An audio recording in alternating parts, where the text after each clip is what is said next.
আসসালামু আলাইকুম। আজকে আমি আপনাদের সাথে শেয়ার করব খুবই মজাদার আমের তৈরি একটি পুডিংয়ের রেসিপি। এই পুডিংটি খেতে খুবই মজা। আপনারা চাইলে বাসায় খুবই অল্প সময়ের মধ্যে তৈরি করে নিতে পারেন। প্রথমে দুটো পাকা আম নিয়ে নিয়েছি। এখন এই আমের ছুলকা ছাড়িয়ে নিচ্ছি।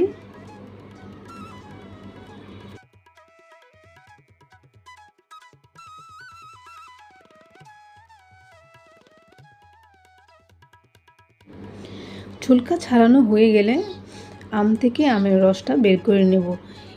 এই কাজটা আপনারা ব্লেন্ডারের সাহায্যেও করতে পারেন। এখন এই রসটাকে আমি একটু ছেঁকে নিচ্ছি। ছাঁকা হয়ে গেলে চুলায় একটা পাতিলের মধ্যে এটাকে আমি জাল করে নিব। দিয়ে দিচ্ছি 1/3 কাপ চিনি,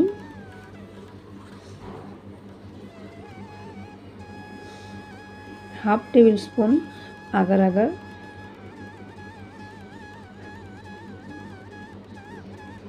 ভালোভাবে মিশিয়ে নিচ্ছি। আগার আগারটা ঠান্ডা থাকা অবস্থায় মিশিয়ে নিতে হবে, তারপরে চুলায় জাল করে নিতে হবে। 2 মিনিটের বেশি জাল করার প্রয়োজন হয় না। এখানে আমি 2 মিনিটের মতো জাল করে নিয়েছি, তারপর চুলাটা বন্ধ করে দিয়েছি।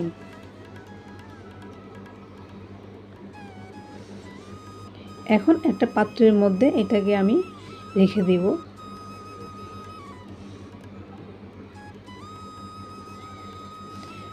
এটাকে আমি ফ্রিজে আধা ঘন্টার জন্য রেখে দিয়েছি। আধা ঘন্টা পর এটা ভালোভাবে জমে গিয়েছে। এখন এটাকে আমি বের করে কেটে নিচ্ছি।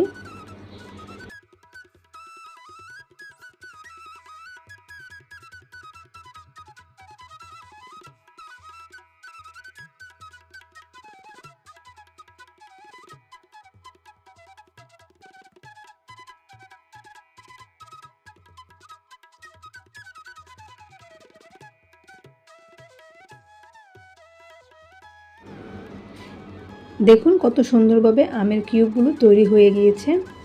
এখন যে পাত্রে আমি পুডিং বানাবো সেই পাত্রে আমের কিউবগুলোকে রেখে দিচ্ছি।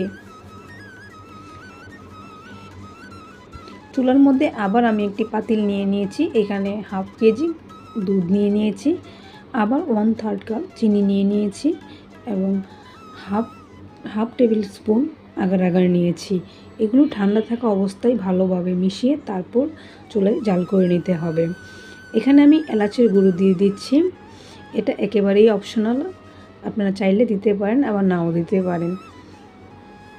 2 মিনিট রান্না করার পর যখন ভালোভাবে বলক আসবে তখন আমি চুলাটা অফ করে দেব।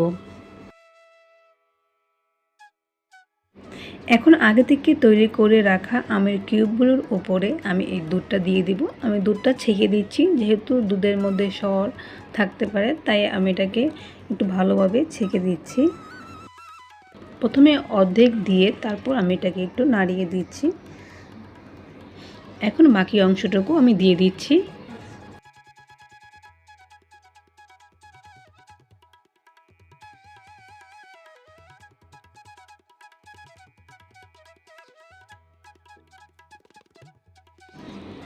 এখন এটাকে ঠান্ডা হওয়ার জন্য আমি বাহিরে কিছুক্ষণ রেস্টে রেখে দেব। যখন এটা ঠান্ডা হয়ে যাবে তখন এটাকে আমি ফ্রিজে রেখে দেব। 1 ঘন্টা ফ্রিজে রাখার পরে আমি আবার ফিরে এসেছি। দেখুন এটা সুন্দরভাবে জমাট বেঁধে গিয়েছে। এই পুডিংটা দেখতে যতটুকু সুন্দর, খেতেও টেস্ট এবং বানানোর পদ্ধতিটাও খুবই সহজ। আপনারা চাইলে বাসায় খুবই অল্প সময়ের মধ্যে এটা তৈরি করে নিতে পারেন।